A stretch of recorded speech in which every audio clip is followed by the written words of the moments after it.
नमस्कार मित्रांनो, आज आलो होतो आपण फुरसिंगीला, जे की CRI पंप आहे. तर आपण यांना 3 ते 4 वर्ष झालं सर्व्हिस देत आहे.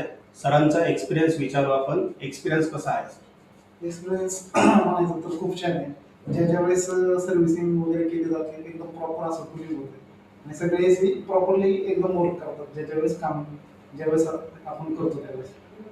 Thank you sir. सर तुम्हाला सहारा फुल टेक तर्फे एक छोटासा गिफ्ट देणार आम्ही. एक छोटासा गिफ्ट. Thank you sir, thank you.